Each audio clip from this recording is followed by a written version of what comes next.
Tudo bem com vocês? Professor João Kleber na área. Hoje eu vim falar sobre a aula 2 de Tecnologia da Informação.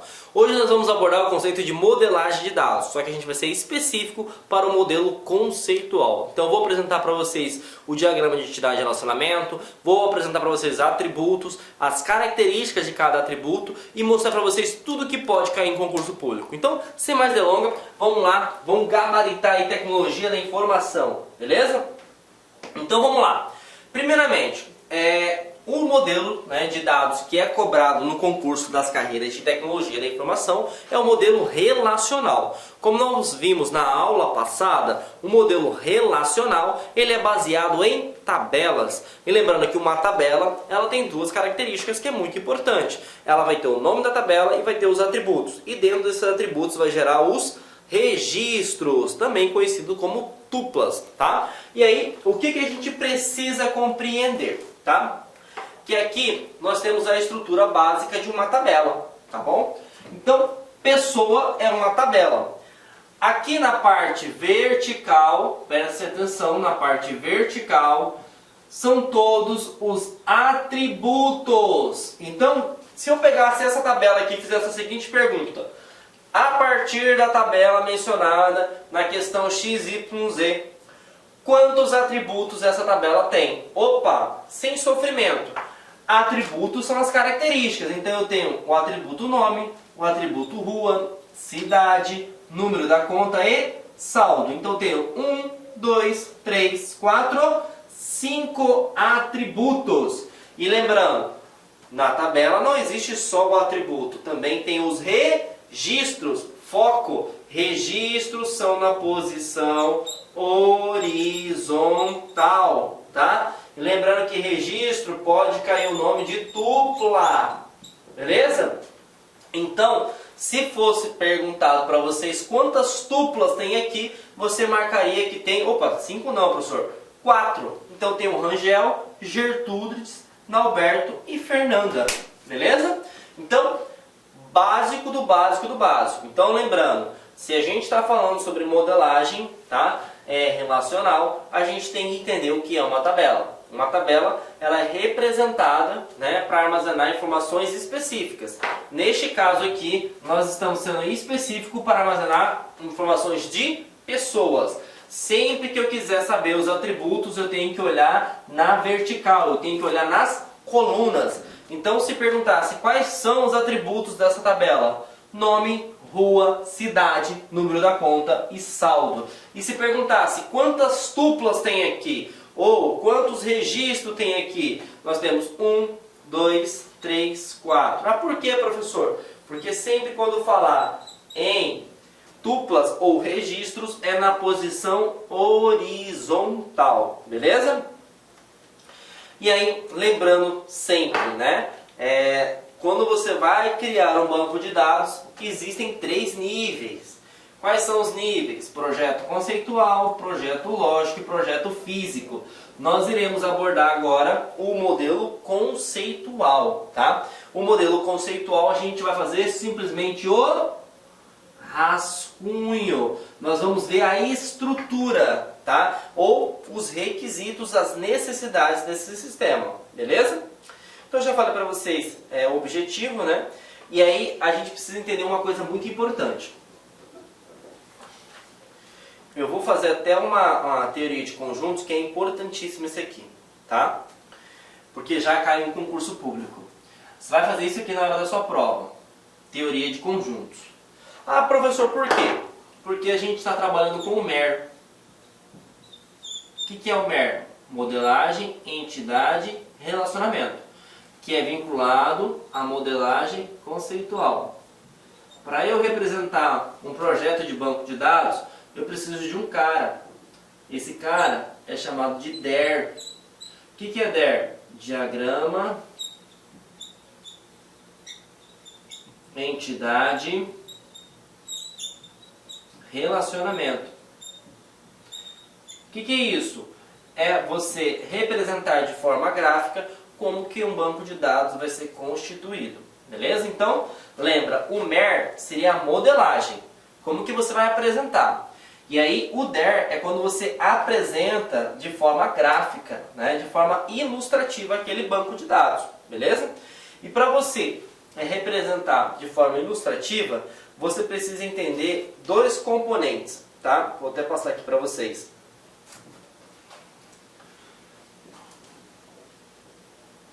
Entidades e atributos, tá? Professor, o que seria uma entidade? Uma entidade, você aprende também de forma informal, como se fosse uma tabela, tá? E aqui eu tenho exemplos de entidades que você pode ter no seu projeto. Como que eu posso bater o olho e enxergar que aquilo ali é uma entidade? É quando você tem algo que precisa ser definido ou estruturado em menores informações. Por exemplo, eu tenho uma entidade chamada carros. Dentro de carros eu vou ter muitas outras informações. Então dentro de carro eu vou ter um atributo sobre o modelo do carro, o ano do carro, o chassi do carro, né? A potência do carro, o número de cavalos, que tipo de combustível que é. Então quando você bate um olho e vê que tem algo maior, que a gente chama de um conjunto de dados, significa que você está vendo uma entidade, beleza? É diferente, por exemplo, se eu coloco, vou pegar aqui um exemplo, ó, chassi. O chassi ele não pode ser uma entidade, porque o chassi é uma identificação única. Então o chassi ele entraria como um atributo. E o atributo ele é parte. O que é parte? É uma característica de uma entidade. Então isso você pode bater o olho e interpretar, beleza? Então se você tiver com dúvida, vamos fazer também aqui uma teoria de conjuntos. Você tem a entidade, que é o conjunto maior, e você tem um conjunto menor, que são os atributos. Então sempre quando eu falar para você o que é uma entidade, é um conjunto ordenado de dados. O que são atributos? São características específicas. Então aqui eu tenho um exemplo clássico. Carros vai ter um atributo chamado chassi. Como também ele vai ter um atributo chamado modelo.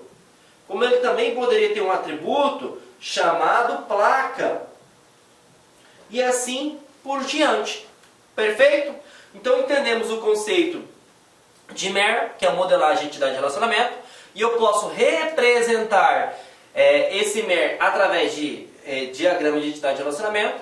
E o diagrama de entidade de relacionamento ele vai ter duas informações. A entidade e o atributo. Primeira pegadinha de concurso público, tá?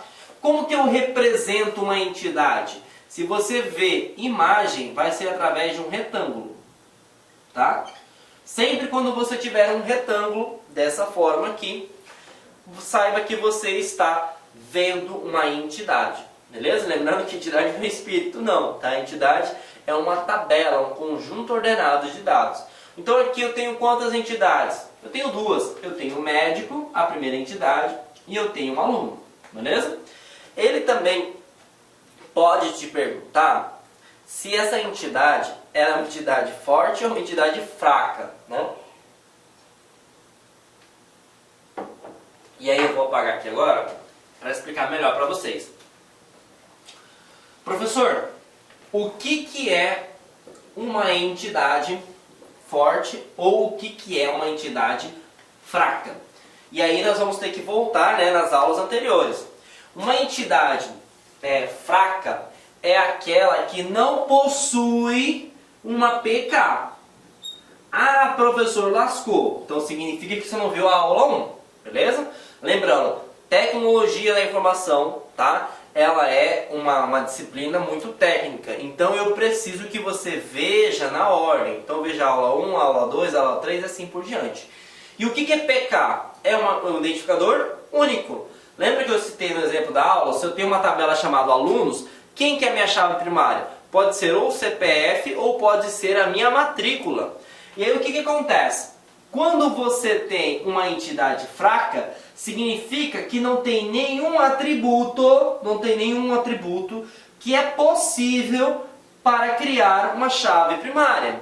Ah, professor, mas como pode ser isso? Simples. Eu tenho, por exemplo, um sistema que vai trabalhar, tá, com Vamos pegar um sistema de streaming de vídeo, tá? E lá eu vou ter como é que chama? Uma tabela chamada categoria, certo?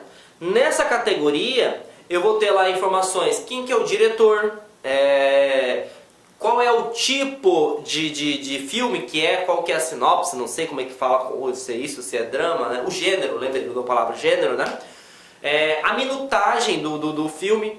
E aí o que acontece? Essas informações, essas três informações que eu falei, diretor, né, o gênero e a minutagem, eu posso ter vários filmes que têm a mesma informação. E aí o que acontece? Eu não tenho capacidade de definir nessa nessa tabela categoria, nenhuma chave primária. Porque quando eu defino como uma chave primária, significa que é algo único. Não pode ter outro filme com essa mesma informação. E é daí que surge a ideia de entidade fraca. Por quê? Porque ela não consegue gerar uma PK. Beleza?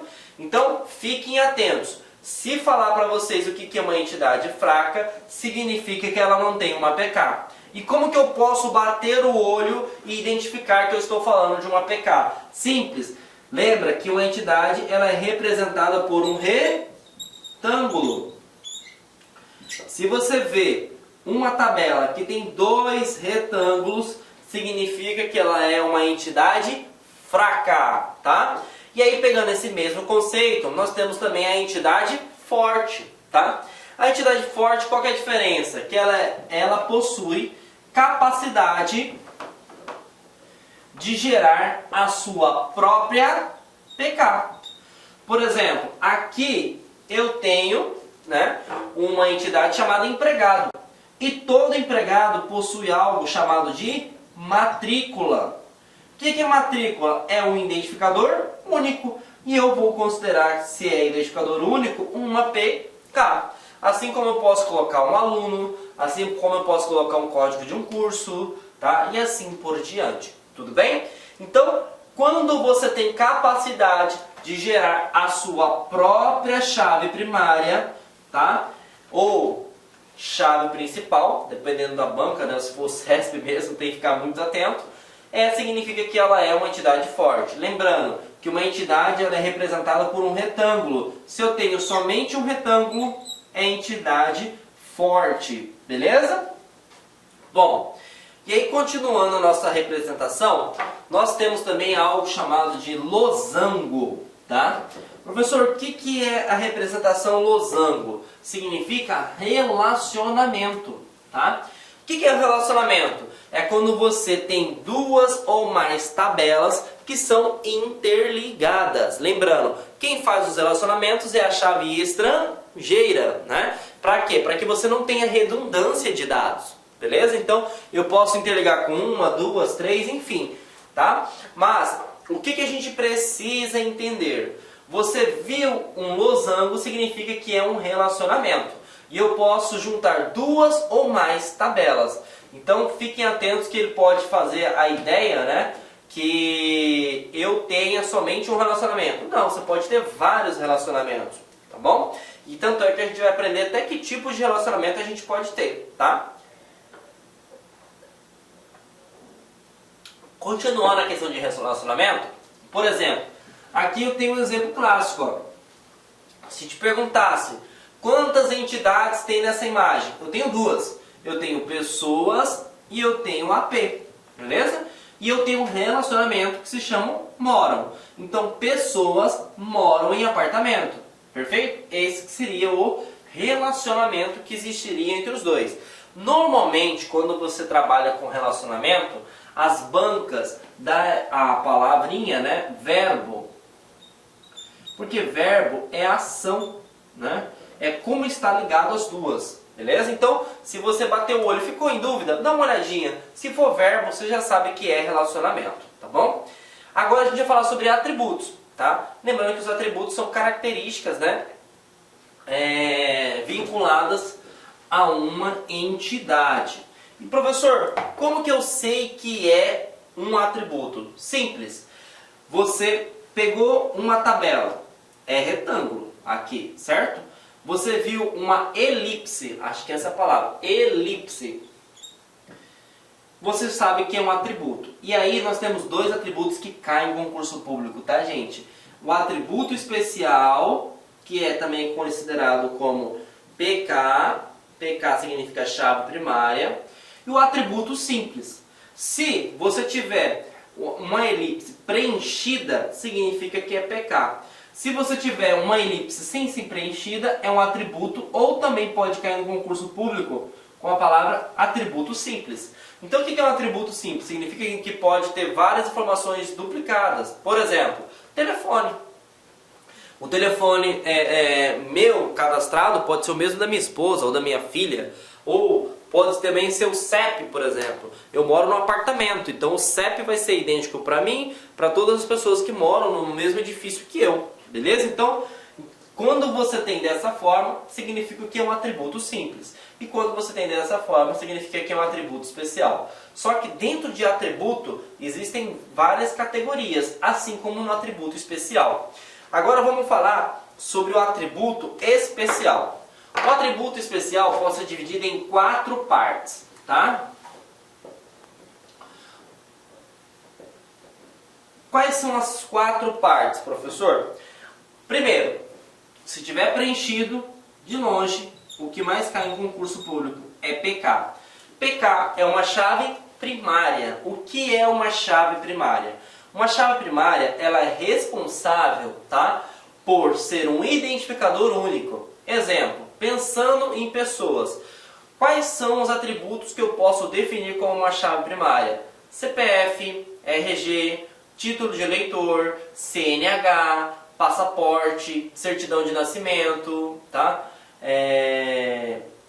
Tudo que tem uma informação que é única, que não pode ser duplicada para outra pessoa, a gente pode chamar de chave primária. Professor, o que é uma chave candidata? Chave candidata é como se fosse, vou colocar aqui até um macete para vocês não errarem na hora da prova, como se fosse uma segunda escolha. Como assim uma segunda escolha, professor? Simples. Eu defini que o CPF é minha chave primária, porque é meu identificador único. Mas o RG, você concorda comigo que poderia também ser uma chave primária? Pode, porque ela é um identificador único e não pode ser duplicada. Então, se eu já decretei que tem uma chave primária, o RG eu coloco como se fosse uma segunda escolha. Essa segunda escolha é chamada de chave candidata. Belezinha? Bom, o próximo é a chave estrangeira. A chave estrangeira, também você pode conhecer ela como FK, ou For Key, chave estrangeira. O que significa a chave estrangeira? Ela é responsável por interligar entidades ou tabelas. Quanto maior o número de chaves estrangeiras, maior são os relacionamentos. Desculpa, gente. Então, vamos para a próxima. Chave composta. A chave composta, ela se dá quando você junta mais de um atributo para formar, digamos assim, uma chave primária. Vou te dar um exemplo bem clássico aqui, ó. Eu vou criar um sistema na qual eu vou utilizar 3 atributos para formar uma chave primária. Então eu vou pegar o nome da cidade, o nome do estado, por exemplo, e o nome do bairro. Beleza? Então eu peguei 3 informações. E aí eu junto essas 3 informações e gero uma chave primária. Porque, consequentemente, não vai ter outro tipo de dado igual a este no Brasil, né? Porque eu peguei o bairro, a cidade e o estado. Então, por exemplo, poderia ter um bairro chamado Bosque da Saúde, né? Mas esse Bosque da Saúde, ele é vinculado à cidade de Cuiabá. Só que a cidade de Cuiabá é vinculada ao estado de Mato Grosso. Não existe outro Bosque da Saúde que seja vinculado a Mato Grosso e, por exemplo, vinculado à cidade de Cuiabá. Beleza? Mas lógico que chave composta é quando você tem mais de um atributo para formar uma PK. Professor, isso aqui é muito comum? Não, não é muito comum. Porque a chave primária, na verdade, como o próprio nome já fala, é um identificador único. É uma forma de você facilitar a busca, facilitar a pesquisa no sistema. Então, é como se você inserir a menor informação possível, né, o menor dado possível, para buscar as informações oriundas daquela tabela. Então, se você coloca vários atributos juntos, você concorda que você vai ter que saber as 3 informações de forma concisa, né? Então, vai dar um trabalho para você. Mas pode cair no concurso público e eu estou falando para vocês que uma chave primária, ela também pode ser uma chave composta, né? O que é uma chave composta? Quando ela pega informações de vários atributos, só que não é o mais recomendável, tudo bem? É muito mais fácil, por exemplo, você pegar o código daquele município ou pegar o código daquele bairro no IBGE, perfeito? Do que você pegar informações do nome da cidade, o nome do estado e o nome do bairro, perfeito? E aí falei para você sobre chave primária, falei sobre chave estrangeira, uma coisa bem importante aqui, ó, deixa eu até apagar, que eu coloquei 2 tabelas aqui para vocês, né, 2 entidades. Vejam que aqui eu tenho uma ligação, porque eu tenho FK1 aqui, certo? Então estou ligando uma tabela. O ID cliente, eu não estou pegando essa informação e armazenando aqui e armazenando aqui. Essa informação está sendo armazenada aqui e eu estou buscando daqui. Por isso que, por questões de integridade, se eu excluo essa informação, automaticamente exclui aqui. E por padrões de segurança, é bloqueado, tá? Porque se eu excluir aqui, exclui lá e eu quebro o sistema, perfeito? E aí eu falei para vocês o conceito de chave candidata, falei para vocês também o conceito de chave composta. E agora vamos falar sobre atributos simples. O que é um atributo simples? O atributo simples é o mais comum dos atributos em uma entidade. Ela é representada por uma elipse que não possui preenchimento e ela não pode ser subdividida. Ah, o que é subdividida? Dividida em outras partes menores. Por exemplo, nome. Ou se for o nome completo, logicamente, né? Você vai colocar todo o nome lá. Ah, o RG. Eu vou ter que colocar todo o RG lá. Perfeito? Eu não vou poder dividir em partes. Diferentemente de endereço, por exemplo. O endereço ele é dividido em nome do bairro, nome da cidade, CEP e assim por diante. Então, atributo simples é o mais comum e ele não pode ser subdividido. E nem pode, ele pode possuir, na verdade, ele é para ser uma característica de uma entidade. Tá? Atributos multivalorados. De longe, é o que mais cai em concurso quando fala a parte de representação. Primeiro, ele possui 2 elipses. Perfeito? E ele é utilizado para quando você tem um atributo que pode ter 2 informações armazenadas. O exemplo mais clássico, telefone. Por exemplo, o empregado ele pode ter um telefone fixo e pode ter um telefone celular. Ou ele pode ter um telefone para celular e um telefone para WhatsApp. Por isso que vem a ideia de multivalorado, porque eu posso ter muitos valores. E olha que fantástico, lembra que eu falei que TI não é difícil? Mesmo que você não saiba o conceito, daria para interpretar. Então quando fala para vocês o que é um atributo multivalorado, o que eu preciso saber? Bom, a representação gráfica, ele é representado por 2 elipses. E significa que, diferentemente do atributo simples, que é um único valor, eu posso ter 2 valores armazenados para aquela entidade específica. Tudo bem? Atributo derivado, outro que é importante. O atributo derivado significa que o usuário ele não passou a informação. O próprio sistema, através de uma informação, na verdade não é nem informação, né? O próprio sistema, através de um outro atributo armazenado, ele consegue validar ou criar esse atributo. Exemplo clássico que cai em concurso público, idade. Por exemplo, você não insere a idade no sistema. O próprio sistema calcula isso. Por quê? Você vai ter um formulário que vai colocar a data de nascimento. O que o sistema faz? Ele pega data de nascimento, né, menos ano atual. Automaticamente, na verdade é o contrário, né? Ano atual menos data de nascimento. Ele vai conseguir encontrar a sua idade. Então fiquem atentos.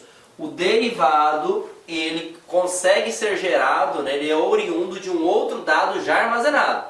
E outra coisa que cai, a elipse ela vai ser tracejada.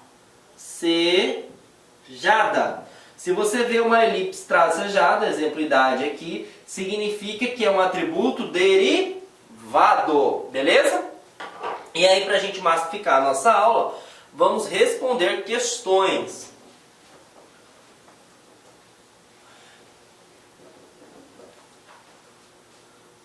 Vamos lá, questão 1. Acerca de banco de dados, julgue o item que se segue. Em um diagrama MER, né, modelagem, entidade e relacionamento, a entidade representa uma coisa concreta no mundo real, enquanto as coisas abstratas são representadas pelo relacionamento entre as entidades. Pelo amor de Deus, né, gente? Quando você trabalha com entidade, ela pode representar algo concreto como algo abstrato. E os relacionamentos nada mais é que são interligações de entidades. Então, completamente equivocada essa assertiva aqui. Então, errado. Beleza? Vamos lá. Deixa eu apagar aqui. No modelo entidade-relacionamento, os atributos podem ser classificados de várias formas, dependendo do tipo das informações que representam. Assinale a opção que define corretamente o atributo formado por uma ou mais subatributos. Exemplo, endereço, composto de rua, número, complemento, bairro e CEP. Então ele está falando para vocês o seguinte, ó, que eu possuo, né, fala a palavra, um atributo, tá, que ele pode ser composto por várias informações, tá? Agora, nós temos que ficar atento por duas coisas. Monovalorado não existe, beleza? Determinante não, e não é chave primária. Nós temos a assertiva B e nós temos a assertiva C, beleza? Lembrando que a assertiva C composta, que muitas pessoas vão marcar ela como resposta correta, a composta, ela tem como ideia criar uma APK. O que é criar uma APK? Criar uma chave primária, um identificador único. E aí, gente, ó, interpretação de texto. Em nenhum momento ele falou que ia criar um identificador único. Ele falou que ia criar um identificador que possa ter, né, muitos valores. Então, neste caso específico, nós estamos trabalhando com multivalorado, porque eu posso ter muitos valores. Beleza? Exemplo, telefone também, tá? Então, neste caso, gabarito alternativa B. Questão 3.